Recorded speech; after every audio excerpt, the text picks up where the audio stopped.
bose kuwatandikira wano Gomba njagala mumanyetizo kuwa sababi Katonda yakitegeka yamanya ati omwaka guno twali tulina obbawo akabonero ak'okwatagana n'olw'ensonga baganda bange buli ali eyo mu Uganda empya tugenda kubanga tuli bumu mu Uganda empya tebagenda kuba kusosola mawanga mu Uganda empya buli munnayuganda ajja kweyagalira mu nsi ye mu Uganda empya buli omu ajja kuba asobola okuba mugagga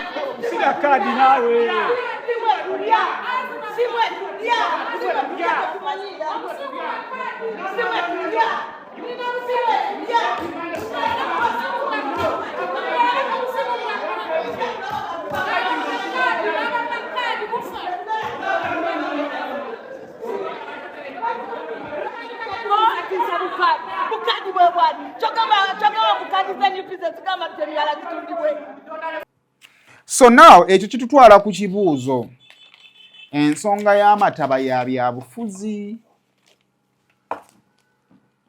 oba nedda.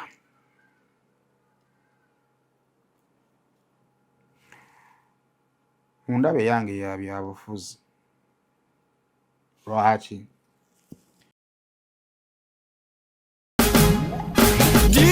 Alright, ladies and gentlemen, tubanjulira Azul Tour and Travel bakugu muku processing travel documents bakuyambako visa processing uli musubuzi oyagala kutandika kusubula China, Dubai, UK uba mu nsi ez'enjawulo nga America oba Canada. Jangu mu Azul Tour and Travels bakuyambeko okwanguyiza visa yo, bakuyambako flight booking, ne bakugubira ne ku passport yo gwatannagifuna, bapangisa emmotoka ez'abalambuzi oyagala kufunira air ticket kajangu mu Azul Tour and Travel.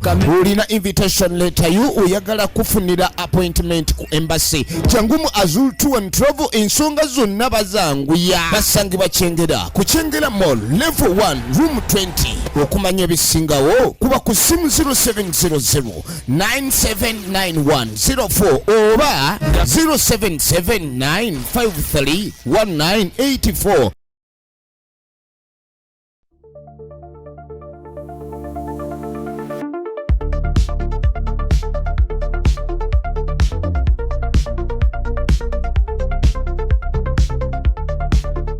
Kale kusema official najo sinziro kubanga ato tulaba subscribing ku mukutu guno okusobola kubanga atofuna videos ezifanagana ko bweziti yona gye wanga bitundu byensi nkubuuzaako nenkwebaza okubeera nga ato twegasseeko n'olunaku olwaleero.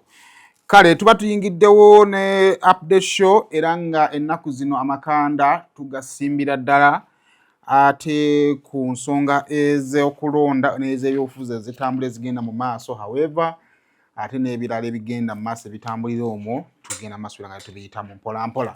Naye chap nzikiriza mbere nga nkutegeeza ku bannaffe aba Millennial Logistics abo nno ekyabaleese kuyamba ku ggwe omusuubuzi ayagala okutandika okusuubula mu ggwanga erya China naye nga wootandikira tonnafunawo.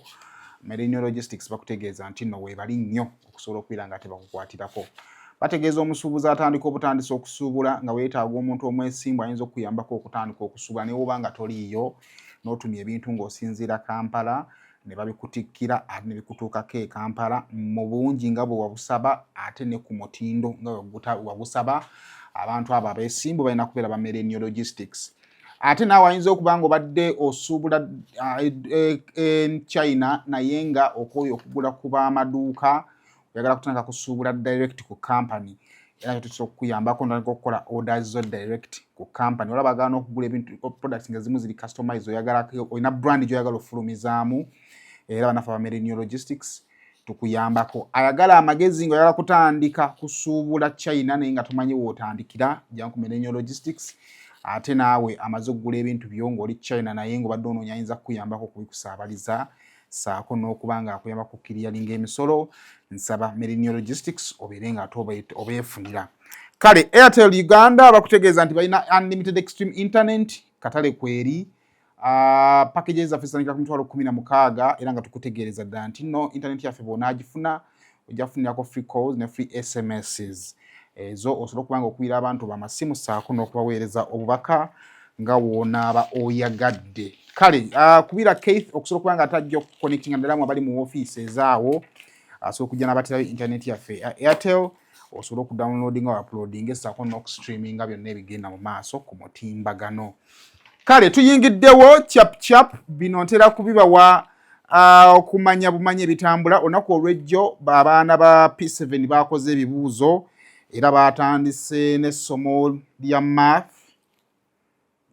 Bakoze math then akawungeezi ne bakola social studies. Kaakati ebyavuddeyo sofa bye twakafunako bino mu biwulirize naddala abazadde. Mu disitulikiti y'e Alimumaziga abaana 30 tebasobodde kukola bibuuzo. Oyinza okwebuuza lwaki school fees yeyagaanye? Nedda. Oyinza okwebuuza kiki baakola misango masomero lwaki tebabaddiddemu? Nedda.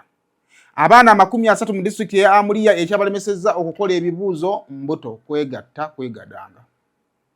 Okukakananga 32 bali mbuto era okusinziira ku banafu abaddukanya ebyenjigiriza saidi ze bategeezezza nti nno abaana abasinga bafuna embuto era ne bafumbirwa saako n'okuwasa ne bawasa, so bagenza okubatuukako nga babagamba wayi temukola ebibuuzo nga bamu bakyali mu kubugumya bavubuka baami baabwe so ne batasobola. Naye kale mu disitulikiti ya Alimumaziga okutwaliza awamu sente zabadde 40 abaana balina okutuulira ebibuuzo era abaana 3112 bebadde basuubira okubeera nga tebatuula ebibuuzo. Kakati ate bw'ogendako mu West Nile bagamba nti abaana abaafuna embuto bo bakkiriziddwa batuule ebibuuzo kuba nabo babadde basusse obungi. Era okusinziira sayidi ze batutegeezezza nti ezimu ku nsonga lwaki abaana bafuna embuto mu disitulikiti mu bitundu ebya West Nile ebidongo ebiri mu butawuni. Omwana aba ali waka ali ku nnimiro n'awulira eri mu ttawuni nga bataddeko akayimba kakutama, omusanga kutama asooka gikubira mu nnimiro n'agamba lwaki sigendako mu ttawuni. Mu ttawuni gy'asanga ekivubuka ate jjukira endongo tenyuma ku saloomu ekiva mu ndongo munnange gwayinza okukitegeera. Ekyokubiri obufumbo obukake forced marriages ze zimu ku nsonga endala ezabadde highlighted eziviirako abaana endinga up nga bafunye embuto. Kakati okusinziira ku kunoonyereza okwakolebwa ekibiina kya United Nations omwaka gwa 2024 omwezi gwali gwa August gwatulaga nti nno abaana ebitundu 19 mu bitundu bya West Nile be bafuna embuto nga bakyasoma, kyokka nga guno omuwendo guli against abaana ebitundu 24 abafuna embuto nga bakyasoma mu Uganda yonna.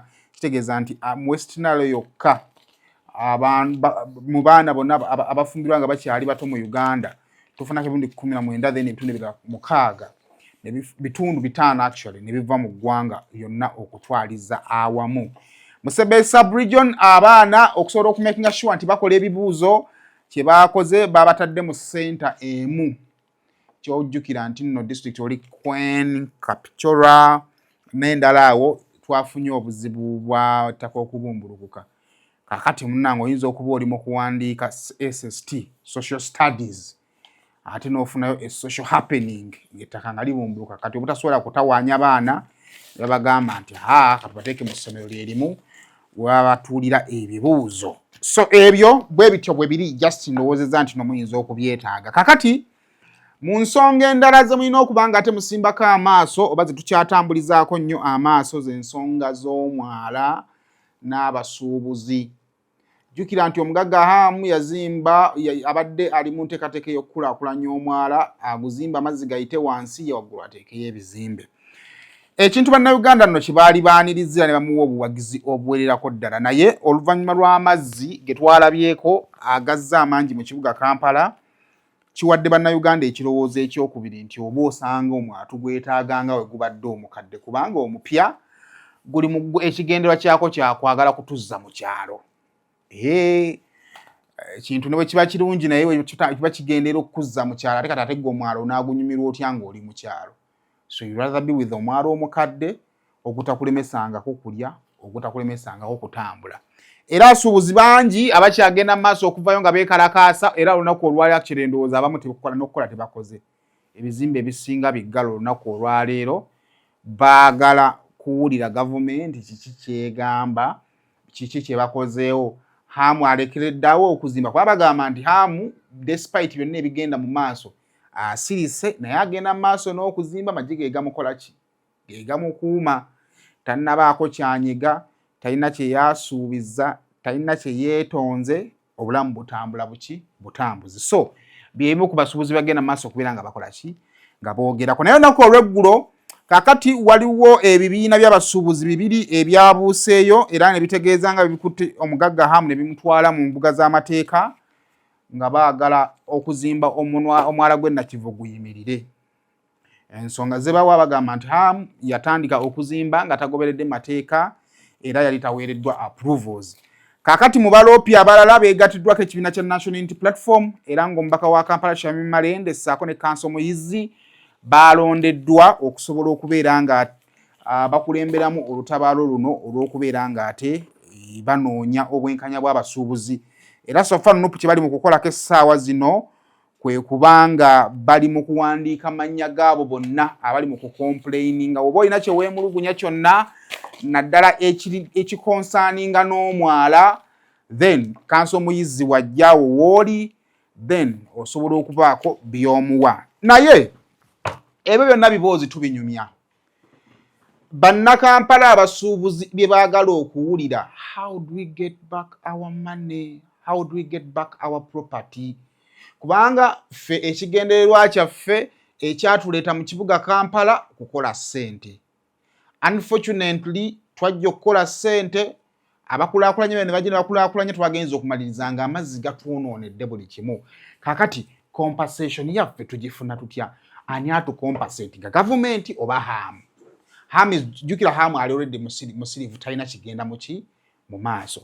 President Yoweri Kaguta Museveni yavuddeyo olunaku olw'eggulo n'abategeeza nti nno temupapa n'okutya temutya gavumenti ya NRM egenda kubanga ekola ku kintu ekyo ekya compensation ate mu kaseera katono ddala agenda kubanga akola ku compensation yammwe so kompe President Yoweri Kaguta Museveni ate nga atubuulira enteekateeka gye balina eri bannakampala abaakoseddwa amataba.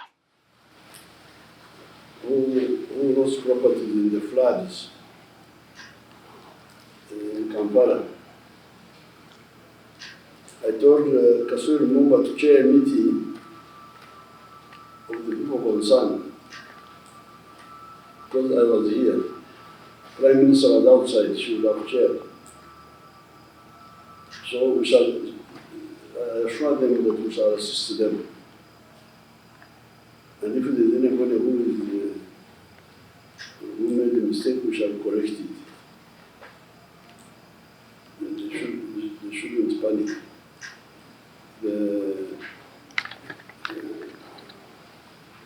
Of course, the problem was not only in Kampala, even in the Western Mountain, in Oregon.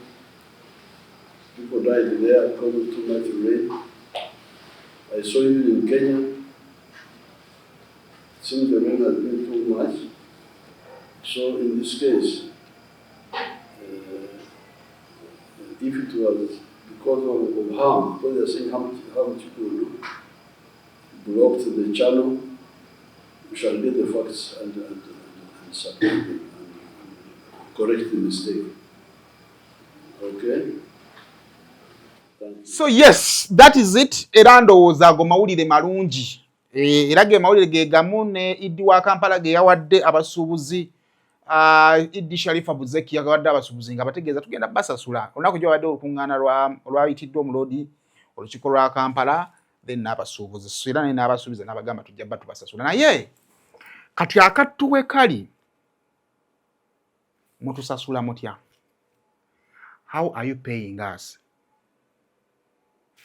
Kubanga wabaddewo ekiteeso nti gavumenti eyite mu balandiro bannannyini bizimbe kubanga jjukira ekizimbe bw'okipangisa oba ne landiro dandiro yakola receipts. Gavumenti eyite mu balandiro bo bafulumye lisiti z'abapangisa be balina ku bizimbe. Kati awo gavumenti esooka egende mu dduuka eryo erigambibwa okubanga lyakoseddwa ebalirire okufiirwa kwenkana luddawa eryoka ebalirire. ekyo abasuubuzi bakibuulidde ku babadde singa yabadde muntu bakikuba bandi kikubye ne bakigana bagamba mutusembereza na balandi road jjukira bwe batupeeka omusolo ekyokubiri balandi road b'e Kampala nabo si bangu akasente ko kajja kuba kakamala okugwa ku akawunti bw'ati nga tannakuwa na ssente gwe yafiiriddwa ebintu yatooleko renti we abasuubuzi ne bagamba ekyo tekigenda kubanga kikola ki tekigenda kubanga kikola kakati ekyo ne kisuulibwa ku mabbali ekyokubiri ne bagamba nti kale buli muntu leeta risiiti yo ekakasa nti nno osasula edduuka tusinziire okwo kwe tuba tuwandiika baani abalina okubeera compensated n'abatalina kubeera compensated ekyo nakyo ne kijjamu obuzibu nti e Kampala wano omuntu okuba ne bizinensi e Kampala kyangu naye okuba na access ku dduuka nga gwe nannyini dduuka by'ebimu ku bintu bikyasinza okubeera ebizibu era mu maduuka g'e Kampala bapangisa ekisenge okutandikiramu half kati nga wano nga wali okuva wali paka wano wali waaliwo n'okuva wano paka wano nga wali waaliwo wano paka wano nga wali waaliwo kati ku bisenge bina n'otuuka mu dduuka limu nga lirimu ebisenge tugambe bibala bisatu kimu bibiri bisatu nga kati Land Road kati nja kuwa example namukwano gwange Amiri ayina amurenting gwa subrenting kati ye yatwala eno bweti wapangisa n'amuwa wano kati jukira receipt ne Land Road alaba Amiri naye just in case nga ebintu byonoonese ebyanimiri bifiirako n'ebyono bikola ki kati waliwo amaduuka nga galimu aba subrenting nga 5 naye nga receipt erimu amannya ga muntu ki kati kitegeeza nti nannyini bintu yagenda kutwalayo agenda twalayo receipt nti nze nannyini edduuka naye nga mu dduuka mulimu abantu abalala baki kati ekibuuzo banaasobola batya okwakauntingira bano 5 ng'ate receipt egamba omuntu ki kubanga jjukira ate ojja kugenda okusanga nga wadde tuli mu dduuka lye limu naye buli omu aba atunda bibye era aba yeerangangayo era ojja kugamba nti nze ndi Anita Shoe World ate nga Land Road wange wa mutunzi wa ngoye kati kitegeeza nti ye bwe yali bw'ateekayo receipt ye bw'alaga kyatunda alaga atunda ngoye kakati kijja bbeera kizibu ate okukiraiminga ssente z'owengatto ng'oledde omaze okukiraga nti nno oli waaki kakati ekyo nakyo abasuubuzi nabo nakyo ne bakigoba ne bagamba nti tugenda kukola ki kukkiriza kutambulira mu mbeera efaanaganako bwetyo kakati ekyokusatu kyabadde kubasasulira kuyita mu bibiina ebibagatta za kinakasiita ekyo nakyo bakigoye ne gamba bagasajja gabbi olwo obusente bwe bujja bukola ki bajja bubba kati era still ku nsasula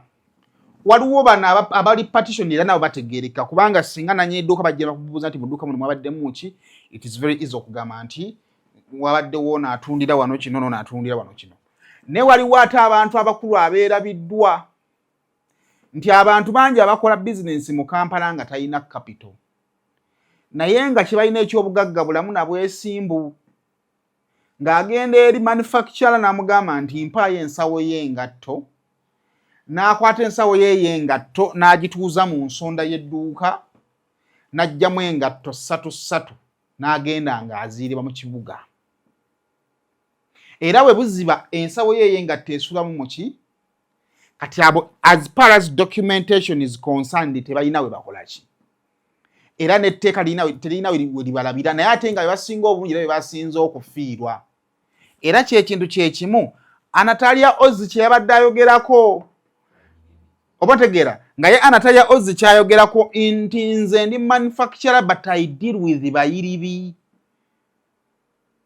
bajja ne batwala ebintu byange on my capital bo ne bakira downtown ne bayiriba bwe bafuna ssente ne bampa ne mmala nenzizaawo capital wange bonna ebintu yabyafiiridde mu mazzi naye we kukisinziira ku ngeri we mwagala okusasulamu nze mba ngenda kufiirwa mba sina kye ngenda kuddamu kusigaza kyokka bba abayiribi omutima gwabwe omulungi bakyagwinda basobola okugenda bamanufacturer omulala n'abakola ki sokompana Atalia Tubulidde emyaka mingi paka we nadda mu kukola empale ez'omunda mu nkukutu nzimbye brand nkoze empale ezisinga eziri katale ojeeko ez'omu China ziva wange naye si bye bintu bye tuvaayo okujja ne twogera mu mawulire kubanga mumanyi ekizibu ekibivaamu. Nina kampani nnyingi, nsasula emisolo ku Lwokuna nasasula omusolo gwa miliyoni 10,600 aba URM njulira. Emaali yange yonna yagenze. Abasinga obwedda mugamba nkolera wano, nze ndi mukazi nkola empale nenziwa abayiribi nenziwa abaana ne bazitambuza. Emaali yange yonna yaweddewo nga sina we ngenda gamba nti wano weewano. Nkubidde buli omu Lodimaya nakubidde kuba nze nkakasa nti nsukulumako nina eddoboozi Mukama lye yampa. Nawandikidde Jerusalem Sale, nawandikidde buli omu nkedde kukyaza omukulu oyo mukasita nayogedde ne mwami Isa Sekitto. Bannange tuddewa, sigenda kutuula, sigenda kwebaka. Esooka njagala okutegeeza Lodimaya, si buli muntu gw'olaba wano nti ayina risiiti nti ye nannyini dduuka. Okufuna edduuka mu kibuga Kampala bw'oba toyina miliyoni 7 kweyongera waggulu tosobola gula goodwill. So bino gavumenti byegamba nti mulete risiiti kwe mbadde musasulira amaduuka g'abantu, ffe tuli bayiribi. Era leero ngenda kukandula eddoboozi tubategeeze ti ne bwe munaaba musazeewo kuliyirira muliyirira abantu abatuufu. Buli muntu agenda ayimirire ku dduuka lye. Amaduuka gatundibwa dde ekizimbe kigenda okuggwa ng'oli ayinamu amaduuka 10.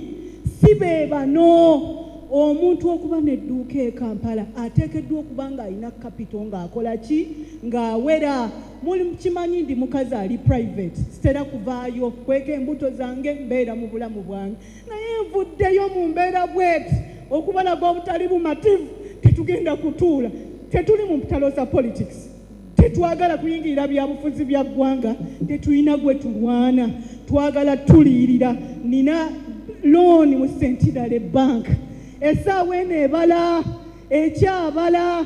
Era juzi wano mu COVID-19 nali nsavinga loan.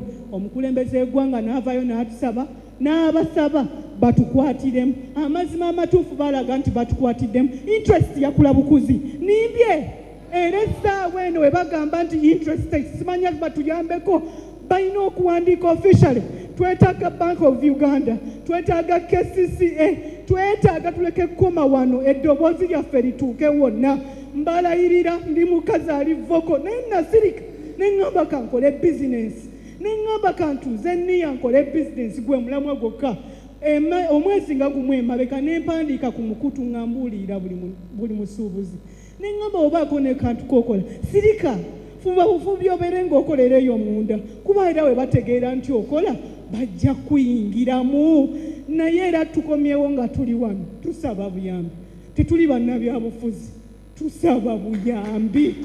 So that is it. Atalia abamu bamuvumye because we badde agezaako kunnyonnyola ebintu byataddemu nti tetuli mu byabufuzi, and ekyo ne kituukira mu kaseera nga Honorable Kyagulanyi ku kitebe yamaze ddo gamba basuubuzi nti oba toyagala kwegatta n'abannakampala then tobakola ki, tobakaabira.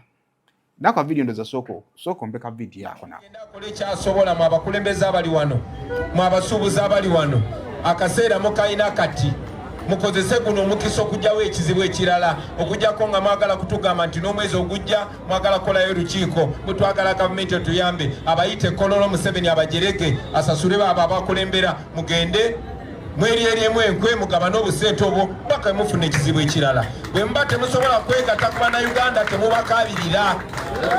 Okay? This is a problem for everybody. Tulina okujjawo ekizibu. So now ekyo kitutwala ku kibuuzo, ensonga y'amataba ya byabufuzi oba nedda.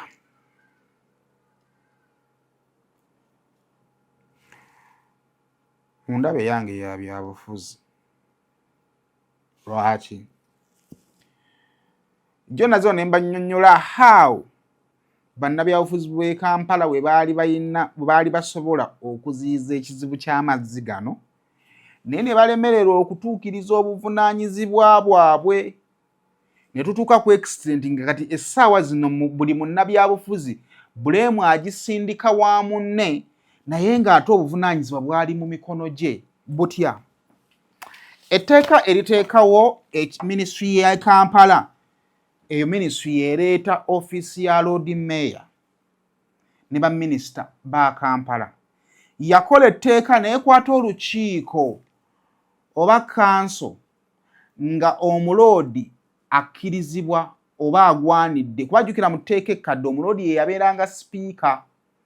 Etteeka eppya bwe lijja, omuloodi n'asigala nga yaatuula butuuzi mu kanso, sipiika n'agenda mu maaso nga ate akubiriza enkuŋŋaana. Era ng'omuloodi asobola alina owa contribution ye ku byonna ebyo bikola ki? Byogerwako. Essaawa zino ng'amazzi gamaze okusenda ebintu by'abantu, omuloodi yeekwasa bakansalazi okugaba omuki? Naye nga mu lukiiko bakansala balina okuteeseza ebintu bino, omuloodi yali agwanidde okutula kubanga entebe yali tesenguddwa nti yali ekoze eki? Kyokka ate nga bwe kiri ekyobulamu nti omuntu osobolerera okukiika n'okubeerawo. Omuloodi etteeka lya Kampala liteekawo level endala, lwe lukiiko olutuulwako omuloodi iddi wa Kampala ne minisita wa Kampala. Ng'olukiiko olwo yali ateekawo etteeka yakitegeera nti osanga bakansala bano bayinza okubaako abawa ssente, tuteekewo olukiiko olugenda okusunsula ebyo olukiiko luli olwa wansi bye luyisizza, either tubitereezeemu oba tubikole ki? Tubigobe. Kati ono bw'aba anenya bakansala agenderera kwerabiza ggwe nti naye yalina omukisa okuziyiza ekyo okukola ki? Okubaawo. Minisita wa Kampala Miisa Kabanda naye anenya bakansala, kyokka nga Miisa Kabanda ye yawandiika ebbaluwa eragira iddi wa Kampala okukwata omwala aguwaani. Ekibuuzo, nga minisita wa Kampala President Museveni ng'amaze okumulagira yatwala obudde okwadvisinga mukama we nti nno process entuufu zandibadde zigobera okukola mu omwala. Ebyo wanaaki mbigamba ngezaako okukakasayo ekintu kimu. Now this issue is political. Era bannakampala abasuubuzi mugenda kufiirwa because of politics oba mugenda kugaininga because of politics. Nti gavumenti esobola obbalirira mu baamu mwangu kubanga eyagala kulaga ku opposition nti nno tebalina kye basobola kukola. Wala gavumenti era eyinza okugaana okubawa kubanga opposition nnyingi mu Kampala yeri mu kudrivinga ensonga eno. Kitegeeza nti tosobola kubamu eno nsonga and you do away with the politics. Oba oyagala oba toyagala, politics kitundutundu kubigenda mu maaso okutambula. Now, ogenda kumpa video ey'omukyala ku Shaba ng'alumiriza minisita wa Kampala. Oyasooka ompe minisita wa Kampala Miisa Kabanda nga alumiriza bakansala katono, then ompe omukyala ku Shaba ng'ate alumiriza minisita wa Kampala okubanga yawandiika ebbaluwa, then ompe bakansalazi nga nabo bali mu kwenenengana beesongamu ennwe olw'ensonga emu ya Mwala, buli omu blame agisindika ku munne. Awo tube nga tukomawo. Atwala Kampala Central Division, kansala Kataabu, ekitundu kyakiikirira kyekyo. Yes. Bwe kyakiikirira namulabako ng'ayimiridde ku Mwala ne Hamu. Ng'eraga nti kino kyokoze balidaadi. Kataabu. Yongera mu maaso, yesebo. Naye golo namulabye yecwacwana. Naye nga wali mu kugugaba ne kukiriza project egende maaso. Tebagamba ko katuwanikire minisita we Kampala, tumwebuuzeko ki ekigenda okukola ki? Okukolebwa. Wabula council majority erimu 90% ya NUP. Kati ate gwe bw'ogamba tuze bannange Kampala alemye abantu, Kampala tumutwala, President Museveni yasinzira ku bbaluwa ya KCCA.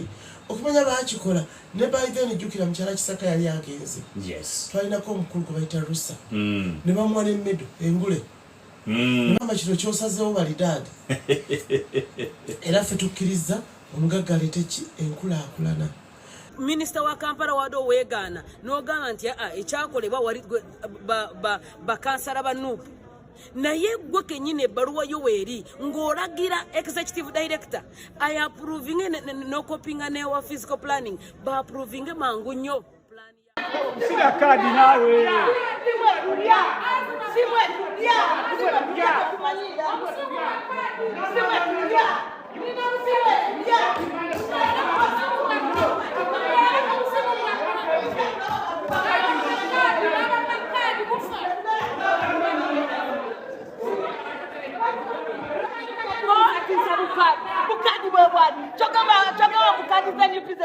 emyala gitundibwe tekigamba bannakampala okufa kubanga kaadi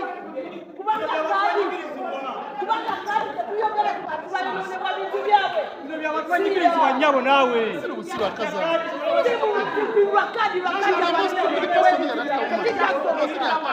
tekigenda kusoboka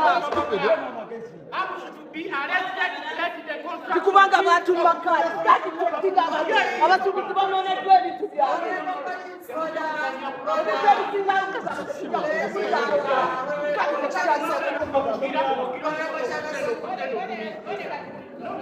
Bukari, tuli ba eliyo. Karabe kasinya kaza.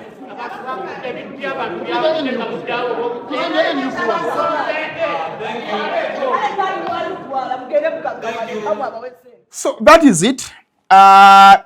Fekye tusinga okusaba wakati mu kusinkangana bannabyabufuzi emyaka 5 egiyise mwegaggawaza muli bulungi temuli bubi mugaggawadde mufunye ssente tusaba mutukolereko ko olumu buli omu akolera olwoye mubadde mukwesonga munwe for a very good long time singa temwesonga munwe osanga omwala gwa hamu tegwandiyingidde mu maduuka g'abantu kubanga olwedde KCC ewandibadde okimanyi nti omusajja ali mu kuzimba mwala naye agubulookinze amazzi singa gato enkuba singa eba etonnya. For example, bw'aba bali mu kuconstructinga dam mwabasomako ku geography ensonga lwaki man-made lakes are made in a process of making building a dam. Ba engineer abakola dam basima ekibangirizi ekikuŋŋaanya amazzi for a particular period of time nga bagenda maaso okuzimba ki dam era bwe bamaliriza ne basuta amazzi ago but because gaba gamanyidde okukuŋŋaanya mu kifo ekyo olumu agamu gasigalayo kivala bagamba there is always a man-made lake near a dam. Kakati oli ajja kubuuza gwakola omwala what is your backup plan singa enkuba eba etonnye kitegeeza nga tonnagenda mu kublockinga amazzi oba nga tonnagenda kudiringa n'amazzi ne wobanga woodiringira amazzi ago tegaliiwo ekirina okusooka kujja mu bwongo bwo singa gakomawo. Naye ekibuuzo ani yali alina right y'okusupervisinga ebintu ebyo yali balina kuba bannabyabufuzi buli omu yaddamu kuluma aluma munne kati ssaawa zino buli omu asonga mu munne olunwe naye nga amazima gali nti buli ali mu kusonga mu munne olunwe had a role to play gy'ataakolera bannakampala kati ssaawa zino omulimu gwakwe gumusobola okutuyamba kwe kumakinga sure nti buli yafiiriddwa ekintu kye addamu n'akifuna abantu baddemu okukola. Tugenda kutuuka tayimu ng'osanga omuntu akuba akatayimbwa nga muwala mulungi kubanga talina kyakkola. Muvuga mmotoka nnene ffe tutambuza ebigere ffe abatata bitambuza bigere baganda baffe batambuza ebigere betukola no batambuza ebigere and they are directly connected to us. Bafuna obuzibu naffe tuba tufunye obuzibu so stop your politicking. Wabula atera still mu kugezaako okwagala okuseekinga relevance musooke mulowooze ku bye mukola kakati mbatekamwa jo twamubalaze wano ng'alumiriza Sseggona ebigambo yadde yakamwogera ne bimwokya ate n'amwetondera. Teekayo omusajja nga yeetondera Sseggona twakoze emboozi. Engeri hamu gye yafunamu obuyinza obuzimba ku myala nga kakiiko kaffe akakulembera ye mwami Sseggona Medani Lubega. Twakufuba nnyo naye nga Honorable Sseggona ne ttiimu yo abamu nga mukukuta. Twafuba nnyo okubabuuza mutuwe report tuyambe bannayuganda report nga mutulaga muli bize mugikola ne bakkiraako abamu mukukuta nayo kiro nga hamu amaze obbawo omudidi gwa ssente gwe gubabonyabonya. Bantu ba Katonda musibye bulungi Mukama kyakuuma amannya mbwatekamwa gafa MP Gara West ayogerako nammwe. Banaye munzikirize njagala kwetonda olwaleero. Njagala kwetondera omwami Sseggona Medadi Lubega. Njagala kwetondera abantu be abawagizi be.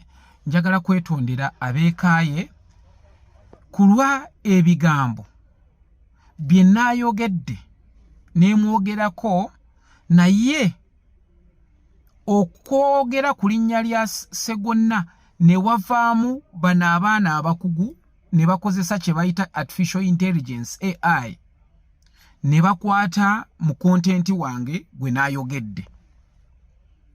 Mwami Sseggona njagala kwetondera ebigambo bye naayogedde bano abantu waliwo yabadde ne interest era nja kufuba nnyo okuinvestigatinga kyaze kitya nti ebigambo bye naayogedde bw'oba otunuulira ne video gye naakoze ojja ssanga nga waliwo bwe babadde balinga bagattirira ebigambo ne basobola okuteekamu amannya ga Sseggona.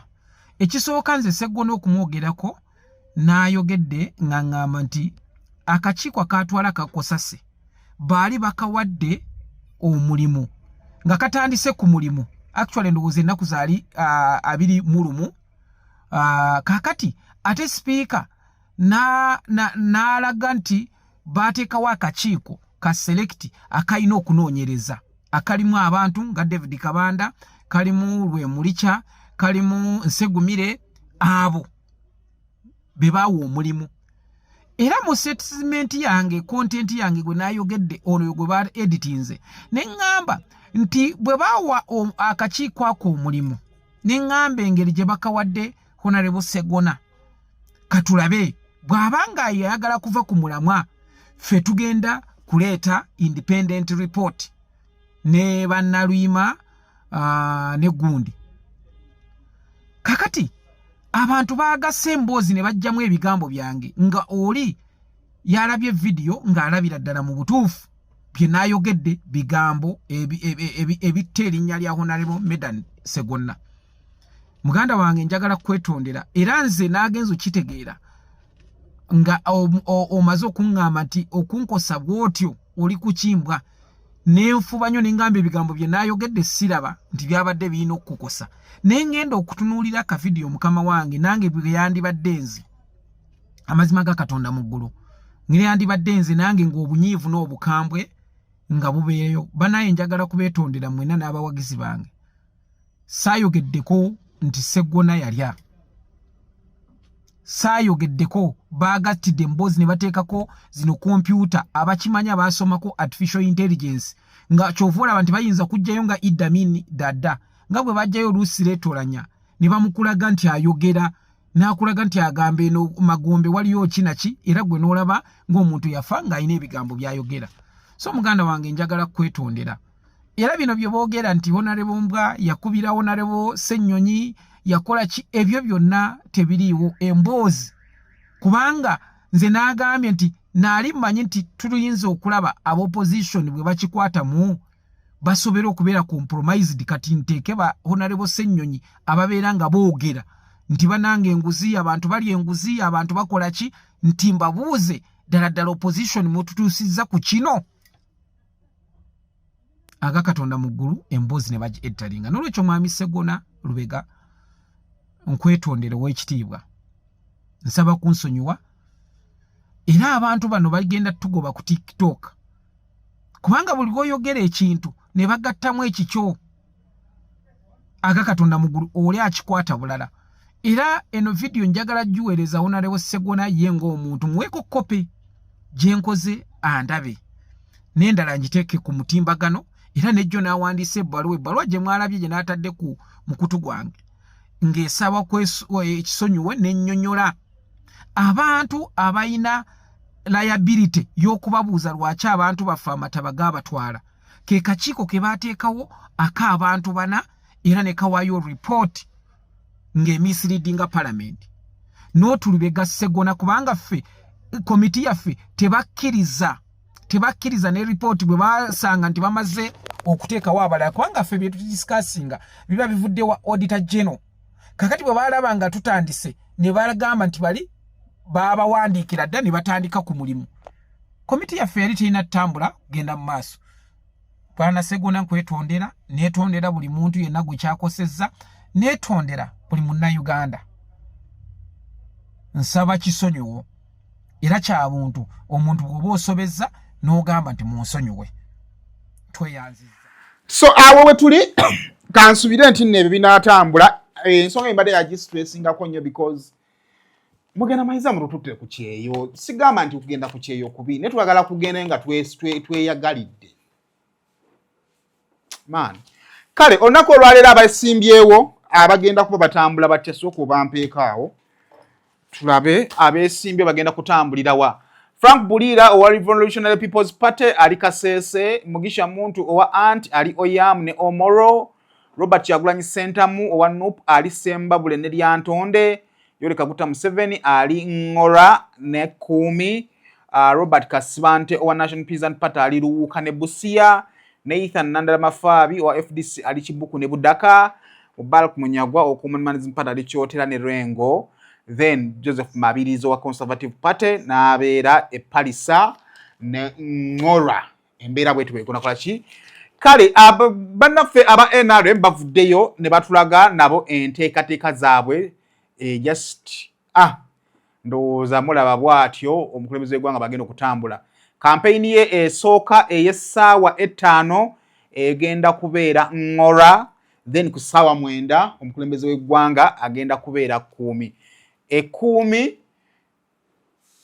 ndowooza oba ate kati kyemmanyi programu ye yekyayinza okugenda ewa speaker kuba lyonna lyekkuba eryo so naye ng'ali mu kutalaga ali mu kutalaga not sort bagita Teso sub-region gy'agenda mu maaso okubeera ng'ate atalaga so eyo nsonga nkulu gye mulina okuba nga mugoberera kale olunaku olw'ejjo Robert Kyagulanyi Ssentamu yabadde mu bitundu by'e Butambala saako ne Gomba olunaku olw'ejjo in my observation it was a homecoming sort of ekisooka Kyagulanyi abaana ba Buganda baali bamwaniriza okuva mu mambuka yes after putting up what I would call a successful trail side zeeyo osanga it was a good welcoming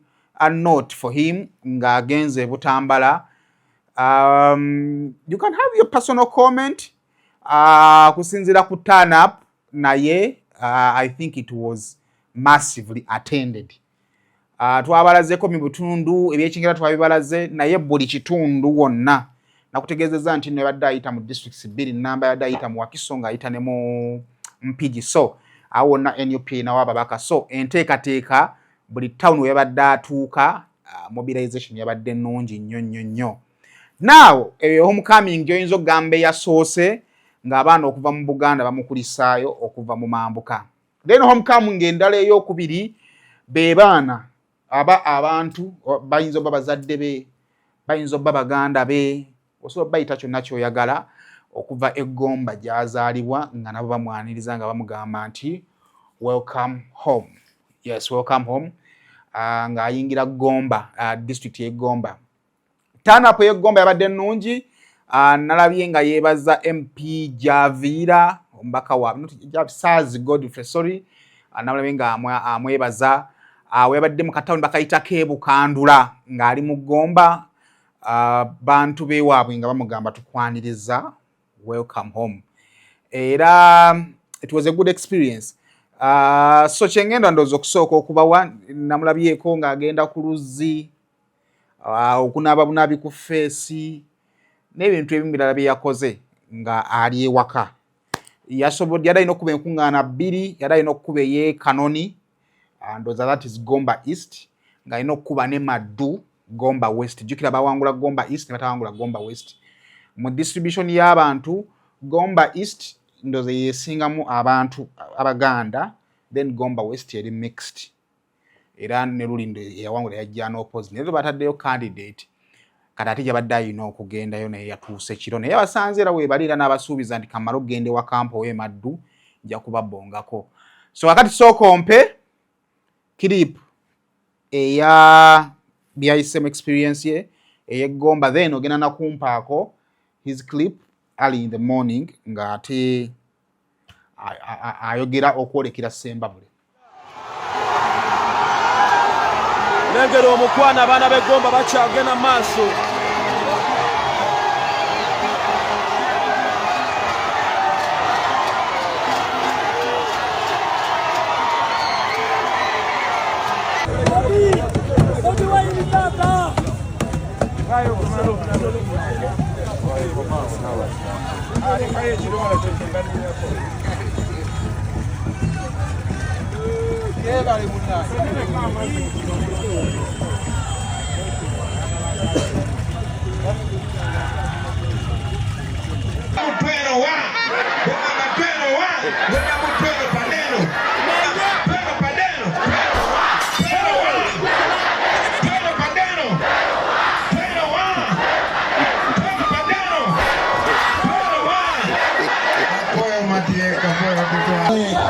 Mikwano gyange abantu b'omu Kigezi soko gyeko endongo gwenjogere n'abatuuze soko gyeko endongo gwe basibye edda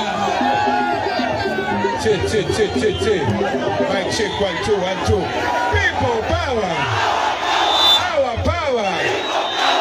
banange baganda bange sanyuse nnyo musaasire enolale yabadde ina kubeera maddu naye nga bw'omanyi obutitizi bw'abasajja ne batusindika wala naye nabagamba buli wamu tujja kutuukawo mutuuliziganya mikwano gyange njagala okuuma amateeka siina campaigninga ng'obudde buzibye naye mbadde nyina okutuukawo ne basibagamba mubimanyi kakati muzikirize ngenda kungenze maddu kwebaka kangenda wali emaddu mpoemu naye nyabakubirako ku jambo nga ngenda kumakya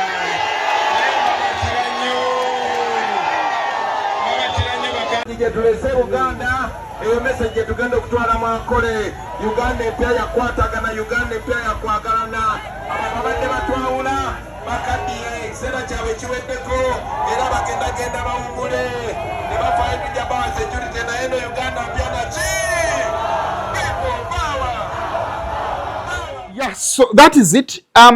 Bwe nalabye ekintu ekyo ekyazze mu bwongo bwange banja eri ffenna ekisooka either tukole nnyo because kino njagala okimanye in life everyone would wish to associate himself or herself on anything successful. Abawagizi b'omupiira edda Uganda Cranes bwe twabonaabonera ennyo nga tetukiika Uganda nga tunoonya anything successful mu mupiira. Mujjukira omuzannyi wa Chelsea gwe batugambanga nti nno Munnayuganda baali bamuyitaani maama yasamiranga mu Chelsea, he was even a bench player. Naye nga Bannayuganda tufuuka okulaba nga twassociatinga n'omuzannyi Munnayuganda asambirako mu Premier League. Bw'ogenda e Kenya wano buli munnakenya yafuuka okulaba nga he or she associates himself with Barack Obama because babagamba Barack Obama asibuka wa mu Kenya. Bw'obitunula ebintu ebyenjawulo nti abantu mu nsi yonna worldwide baagala to associate themselves with anything successful. Kakati eyo note gy'oyinza okulowooza nti ab'eggomba kwe bawelcomingidde omwana waabwe nti omanyi kyekitegeeza okubeera nga ewammwe ewasibuka omuntu ayagala ali ku lebolebo z'okufuuka omukulembeze w'eggwanga because essaawa zino oba oyagala oba toyagala akalulu k'essaawa zino ke tulimu kali wakati w'abantu babiri. Kali wakati wa Robert Kyagulanyi Ssentamu ne Yoweri Kaguta Museveni president. Either President Museveni addamu n'akawangula oba Kyagulanyi amuwangula. Yenna okusukka kwabo ekyo Charles kyagamba that is a miracle. So kakati omanyi kyekitegeeza okubeera nga omwana mmwe yalina ekibiina ekisinga obunene mu opposition. So n'ebintu ebirala bingi nnyo so ndowooza nti ekyo kyabadde kimu ku ebyo bye yakozesezza okubeera nga ate adde ewaka. Ogenda kunzanyira clip ya Bobi Wine nga ali mu identifying ebyalo. There's that clip ali mu identifying ebyalo. Bwentunula wano ndaba kino, bwentunula wano ndaba kino, bwentunula ndaba kino. Buli kyalo kyabadde ayogera ng'olaba kiringa munaabeera nga muli mu lukiiko lw'Abaganda ne bagamba ab'olugave n'olaba section y'ab'olugave nga basanyuka. Obedda buli bwayogera ekitundu ng'abantu babo bakola ki? Ekyo nno kituzzayo ku kintu kimu ekisooka bane mumanyi ewammwe n'ebikwata ewammwe. Osobola okukubira awo akajji n'otuuka nga ewammwe tolina kyokola ki? Kyomanyi. Ekyokubiri mukole nnyo. Either abantu bewammwe bakwegombe ekyo kiri kye nkigambye nti everyone would wish to associate himself with kintu ekiri successful. Oba woba oweereddwa omukisa okuservinga abantu bewammwe. Kakati ekyo kye kyamama kadaaga. Serve them to the fullest so that they can feel you. Mu kaseera weeyagala bakufiiringire. Tulina abantu abo babiri. Kyagulanyi has been successful mu nsi yonna ng'akola ebintu abantu b'eggomba be bandyagadde okwassociatinga nabyo. Physically ayinza oba talina kye yaakoledde Gomba kubanga maybe takuliddeyo tabaddeeyo. But abantu baayo abavubuka baayo bawulira they are proud of him because asibuka waabwe. We have Mama Kadaga abantu b'ebisoga nga bamumanyi nga mukulembeze waayo n'alwana to make sure that abantu b'ebisoga obulamu bukyuka. Ensonga obwaki bazinga weebuli because of Mama Kadaga. Bw'obanga togwa wantu wa mirundi egyo nga tokoledde kitundu kyo obanga tokoze bya naggwano kitundu kyo kwegomba ogenda kukanya kugamba nti nze nsibuka eyo munkola mutyanza omwana wammwe naye nga abantu bakutunuulidde butunuulizi. Kale sooka mpeka video yako ng'ali mu associatinga n'abantu beeyo ate tujje tubenga tumaliriza mu nsonga efaanaganako. Ndi waka wano ndi waffe bwe ntunula eno ndaba Bugobango, bwe ntunula eri ndaba Najjoki, bwe ntunula eri ndaba Kaalo, bwe ntunula eri ndaba Wasinga, bwe ntunula eno ndaba Namareya, bwe ntunula eno ndaba Kitwe. Ndi waka.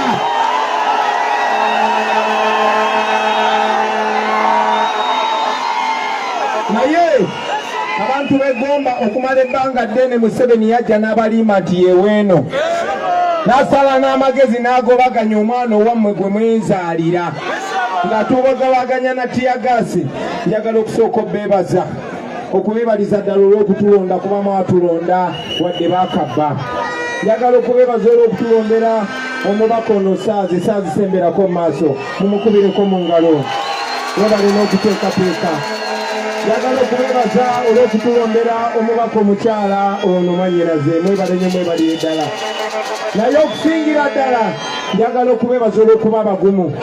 Abasinga wano muli baana bato, abasinga wano muli bato ku nze, naye ate nga nange mu baana ba Sentamu ndowooza ndi mwana wa 20. Kitange y'omu ku basajja abaali abazira, yatuzaala bangi nnyo ngera bakitaffe ffenna ffonna. Baali basajja b'amaanyi, baali basajja abakozi, ne buli kimu bakisaanyaawo. Sijja kudda mu kukaaba, sijja kudda mu kubajjukiza byayita, kuba abasinga obungi muli bato, abasinga obungi temwabirabako. Temwalabako mukyala musanyusa wano, temwalabako wa Edmond Kasujja, temwalabako nti twalina post office wano, temwalabako community center y'e Kanoni, temwalabako agali awamu, temwabirabako baganda bange. Naye wano wali w'amaanyi, wano wali w'amaanyi myaka egy'ekinaana, myaka egy'ekyenda we twakulira. Olunaku lwaleero batukakkanyiza abaali abamanyi muno babagobaganya. Kale Robert Kyagulanyi Ssentamu olunaku olwaleero ayingidde Sembabule ne Lyantonde gy'agenda okunoonyeza akalulu. Jjukira mu kalulu akawedde Kyagulanyi yafuna omubaka wa parliament Mawogola County, and I think she has been one of the most hard-worked member of parliament in Namugga. Namugga w'Essembabule yamusowolayo mu basajja abo. Hopefully we think ne guno omulundi anaasobola. Kakati ali ku kkubo okuba ng'ayogera sayidi zeeyo. Now ngenda bakompilinga ebigenda okubeera mu kkubo lye ng'ayolekera ne byanaaba ayogeddeko ebimu ate tugenda batubiva wano. Kale First lady tuwerekerako banange tukuŋŋaane ahora sage hambrero teochi mwebale kuija mukama bankundire mwebale munonga mami people power power abana b'Egomba yenga sibawulira abana b'Egomba naddala mu abavubuka temukkiriza muntu yenna kubawula mawanga mu abaana abanyakole mu abanyarwanda mu abaganda. Njagala mumanye tokwatagana kwaffe kwatandikira wano Gomba. Njagala mumanye nti nze okuwasa Barbie Katonda yakitegeka. Yamanya nti omwaka guno twali tulina obbawo akabonero ak'okwatagana. N'olw'ensonga baganda bange buli ali eyo mu Uganda empya tugenda kubanga tuli bumu. Mu Uganda empya tebagenda kuba kusosola mu mawanga. Mu Uganda empya buli munnayuganda ajja kweyagalira mu nsi ye. Mu Uganda empya buli omu ajja kuba asobola okuba mugagga. Temukkiriza muntu yenna bawula bamaze emyaka mingi nga batwawulayawula tigwe ono tomwesiga kubanga si wakabirayo ono tomwagala si wakabirayo bannange ffe katonda yatusindika kugatta nsi yaffe yatusindika kugatta mawanga gaffe yatusindika bayigiriza kwagalana mukundane mukiri bato babura yakundana na Bobi we mukundane mukiri bato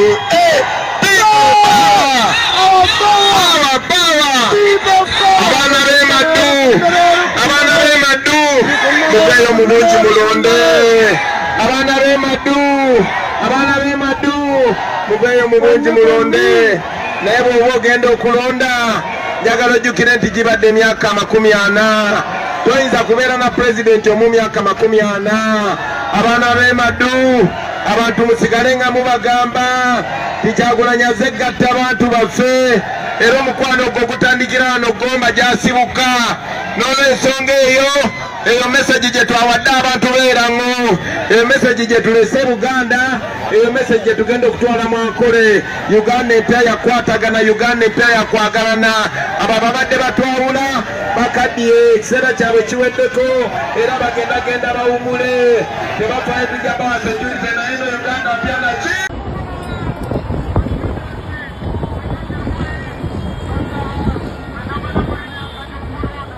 kale kakati njagala tumalirize n'emboozi y'omukyala Monica. Kakati Monica ono mukyala wa Kibalama mu kalulu ka 2021 abantu bangi abagambibwa okubanga bawambibwa n'abaabuzibwawo era bwe twava mu kalulu ako palamenti eyo yakwatako omuliro emirundi mingi nga ababaka ba palamenti naddala bali ku ludda gavumenti basaba accountability ku bantu abakwatibwa na makominaki ge balina. Nup ya forwardinga in list ey'abantu begamba nti baabuzibwawo era government yo negera ne cross checkinga nebaako yo beetuwa begamba nti beerina. Naye ekifuula Kibalama ow'enjawulo nti Prime Minister Robinah Nabbanja yali mu parliament yennyini n'agamba nti Kibalama bamulina. Wabula after some time ate bejjula bagamba nti Kibalama tetumukwatanga tetumukola ki tetumulina. Ekyaleetawo ebibuuzo ku Prime Minister yasinziira ku ki okwogera ebigambo bye byasooka ate kiki ekimuleetera okubikyusa. Yali nsobi nti yagikola bukozi ate nga yali akakasizza oba gye yali alowooza nti gyali yamusanga taliiyo. Bw'aba taliiyo yatoloka butolosi yattibwa oba. Wali school authorities ezaatuweebwako awo nti Nupe erina abantu abo gye yabakwata n'ebakweka mbu. Aki Kibalama yakwatibwa 3 June 2019 sina wa 2021. Yakwatibwa 3 June 2019. So ekibuuzo ne kibeerawo Kibalama watuufu wakola ki? N'atuweebwanga omukyalo omuzadde n'asigala mu baana be era omulimu gw'abadde agezaako okukola obulungi. In one of her interviews ze yakola mu kaseera gavumenti bwe yaviirayo n'egamba nti no Kibalama tebamulina. She made some of this video so called Jimpeke. Make our kids suffer. Yeah. Bwatyo bwe yakola ki bwe yatugamba. Kakati amawulire amabi olunaku olw'ejjo gaafulumye nga galaga nti omukyalo oyo Monica ate naye yabadde afudde era yasangiddwa mu kinaabiro ng'afudde. Yabadde afudde. Ensonga lwaki yafudde nze naawe mukwano simanyi.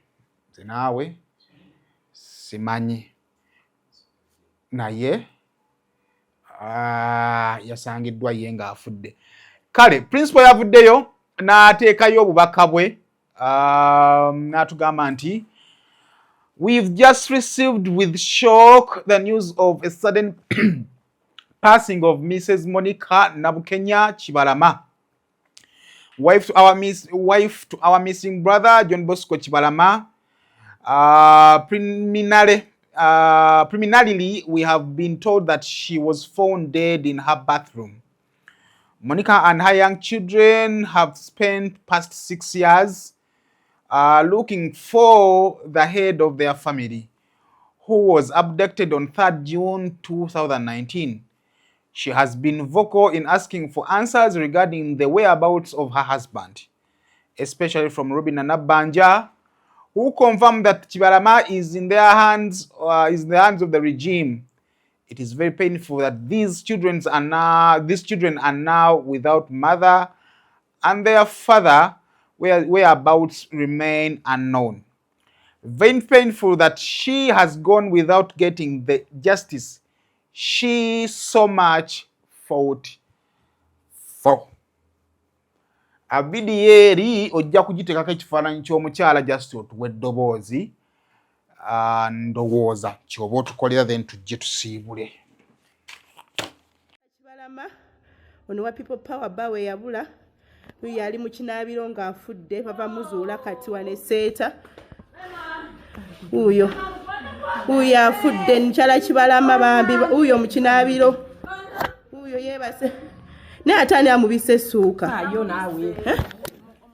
Thank you so much mwere kubanga ate mutulabye naye nga bannaffe abazuula Lusaniya bali awo Mengo opposite Masengere. Bwayagala okulya ku Lusaniya linzo okuba lwa nkoko, linzo okuba lwa mbuzi, linzo okuba lwa nnyama ya nte n'ebirala byonna bye weetaaga zuula Lusaniya weebali okusobola okubeera nga ate baluguza. Bagamba nti osobola okuba ku namba yaabwe y'essimu ejola ku screen n'osobola okuba nga ate okola order ne bagikuleetera, ate ne ku Grovo osobola okuba nga ate okola order. So ali mu Mengo ng'onoonya ebifuntu awantu osobola okugenda n'ofuna ekyokulya zuula Lusaniya nkulagiriddewo. Home Connect Properties batunda ttaka, ogenda basanga Nansana ku kizimbe kya Opportunity Bank.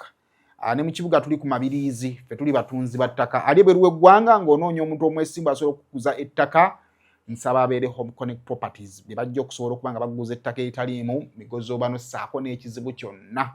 So gwenna ayagala okubeera nga atozimba ennyumba z'abapangisa ettaka eri commercial tulirina, ayagala okukola farm ettaka tulirina, ayagala okufuna residential home ettaka tulirina, naawe ayagala okulima tulina farmland.